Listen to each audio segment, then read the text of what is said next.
And yes, we'd like to have that debate here. Joining me to do that is Meshach Lanoi, who is a Business Development Officer for Red Cross. Good morning, and thank you for joining us this morning. Thank you as well. Okay. Before we go to the ambulances, Meshach, one question I've had people ask, and I'd like to know from you. Red Cross in Kenya, and I guess the world over, seems to have a record response time whenever there's a disaster. How do you do that? Red Cross has developed a very strong response system within the Red Cross family. We have a network of 63 branches across the country, and within those branches, there are a lot of volunteers who we work with, whom we have trained in first aid, in how to respond during disasters, and in total it's about 70,000 volunteers across the country.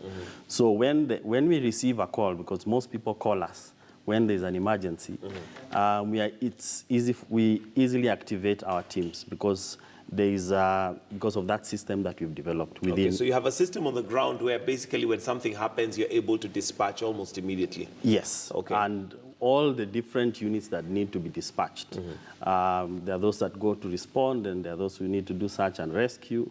So all those different units, as well as the ambulance service as well. So we all congregate at the particular incident or emergency and set up and are ready to support victims of such emergencies. Or whatever disaster. Yes. And is this normally volunteers or are they staff?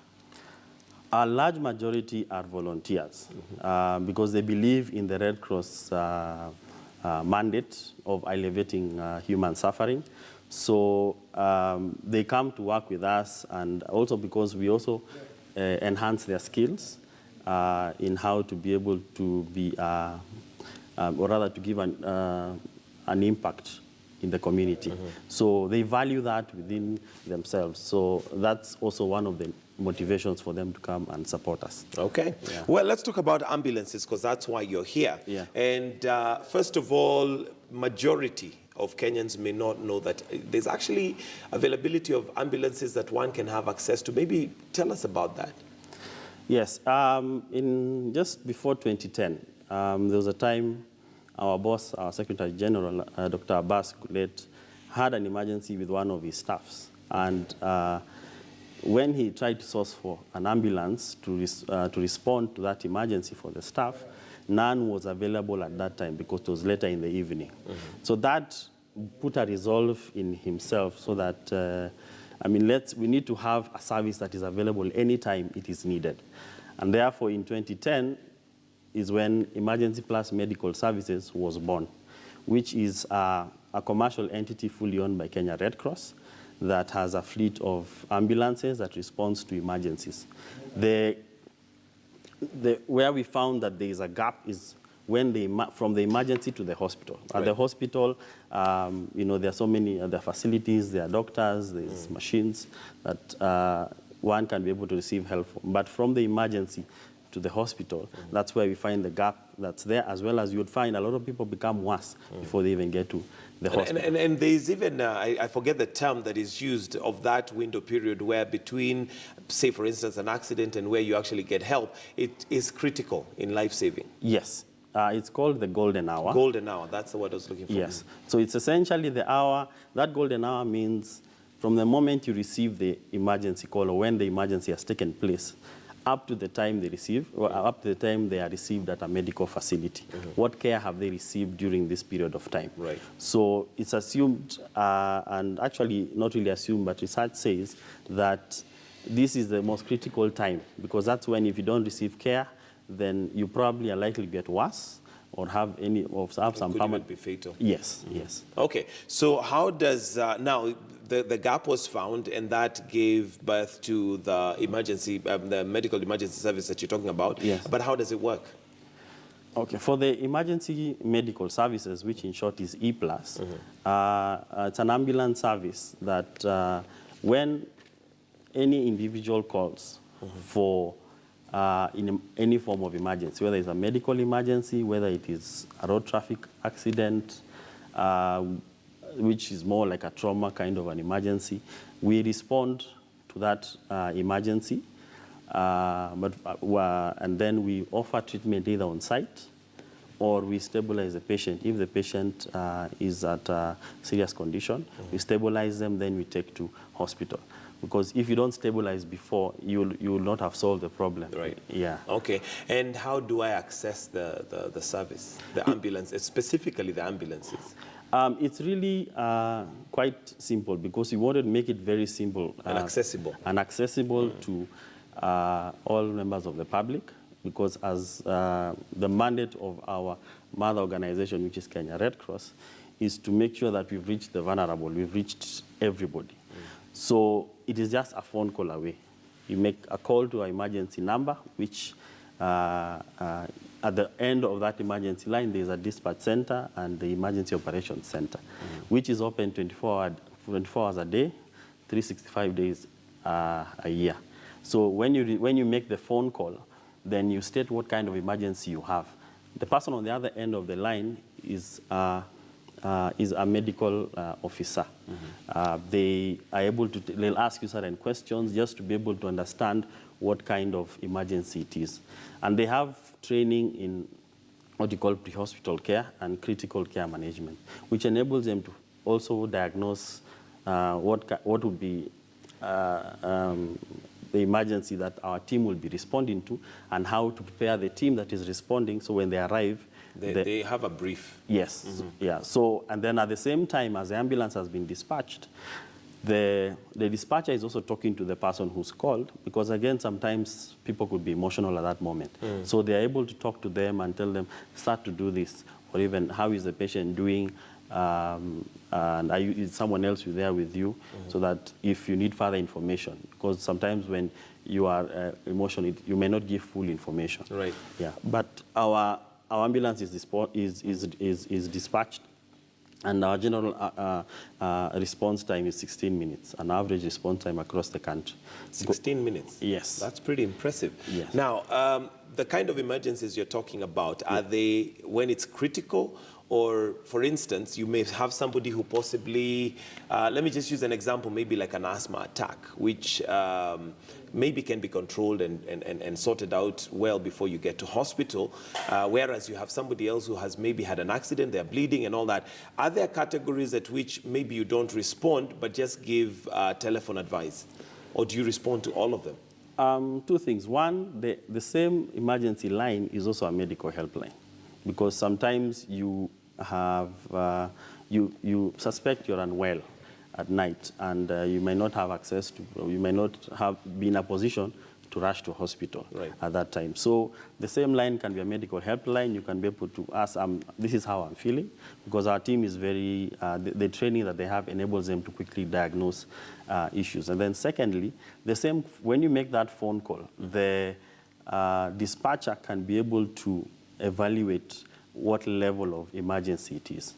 And therefore, either guide you on phone or send the team who will treat you on site. Because you see, as your example of an asthmatic attack, once they get the nebulizer, the spray, they'll be able to be, okay. They can be stabilized? Yes. Okay. Yes. Okay. And now, is this accessible? And you mentioned that your response time countrywide is 16 minutes. Yes. Is that anywhere within the country? Yeah, I mentioned that it's an average of 16 minutes. Because there are other places that have, they are far-flung.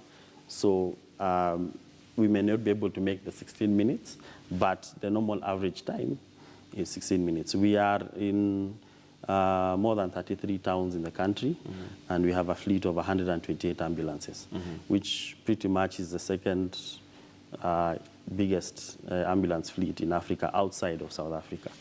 Wow, so, that's pretty impressive. Yes. So even when we began in 2010, with 5 ambulances, we were still the largest private ambulance operator in Kenya. Yeah. So, and we are still growing. It's not, because the need is still high. We need to go to further towns. Although we are as far as Dadaab, we are down all the way to Malindi, all the way to Western, we're in Busia. So we try to spread the locations of our ambulances to serve the community. And is the emergency number the same throughout the country? Yes. What happens is we have a central dispatch system, So you are calling one number. If you had several dispatch systems, it really would be chaotic in terms of things. Yes, and operational-wise, it will be very costly. So it's good to have a central dispatch system, which we have. And then secondly, all our ambulances are easily tracked, and our dispatch, the dispatcher, whoever is on duty, can be able to know where each ambulance is. So that enables us even to meet that, try and meet that average response time of 16 minutes, because it could be 1 minute, maybe right there the ambulance is passing where the emergency is, so they're able to easily respond. Yeah, of course, an average probably means that that's generally how much time somebody should expect. It could go a little bit over, Yes. could also be under. Yes. I'm sure many would probably be wondering at this point, is this free? Given that it's Red Cross. In fact, one of the terms that people use when you're offering free service is when you're Red Cross. So is this a free service, the ambulance service?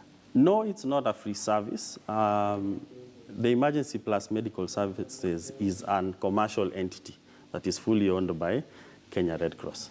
And the intention was, as much as we would want to serve the community, we also have to be sustainable, as well as be able to provide a source of funding for the disaster kitty of Kenya Red Cross. Because as disasters happen every so often, any response means there is money you've used. There are costs that come in play. If you give the example like of the Garissa attack or the ones that happen in Mandera, when we need to fly out, when we have those massive flights, when we respond by taking a plane to go and pick patients and bring them to Nairobi, that's a cost we bear. And therefore, we need to be able to have support. It needs to be sustainable. Yes, you need to have support for that. And donors, not all the time, have finances to be able to support, because emergencies can be small or they can be very big. So you need to have a source of support even for the disaster. So what's the cost? We have different packages that we offer.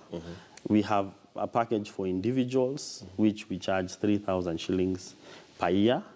And you also have a family membership of 6 members of the family, which we charge 6,000 shillings a year. We have packages for schools, which we have a package that has just the ambulance only, and others that have PA cover as well, of up to a limit of 100,000.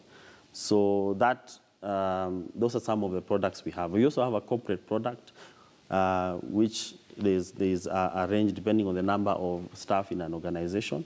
There are different prices that we charge, but it starts from the smallest organization for less than 10 members of staff, we charge them 3,000 shillings. So it keeps reducing, even up to when you have 500 members of staff, you're paying 2,500 per staff per year. Okay. And maybe give us the number, and how does somebody register as we wind up? To register, we have several channels which you can register with. We also try to make it easier. One, you can register physically from our office. You fill a form.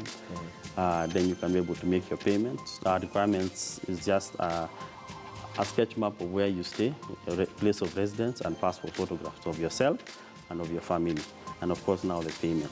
You can also register through our website, which is www.eplus.co.ke, and eplus is EPLUS. Then you also have the mobile app. We have a mobile app, Kenya Red Cross mobile app, which is available on Android as well as iOS. So you can also register through there. Okay. Yes. All right. Maybe give us the number finally. This emergency number. Yes. The emergency number is 0700 395 395. Okay. We also have another one, which is 0738 395 395. And the last one, which is toll-free, 1199.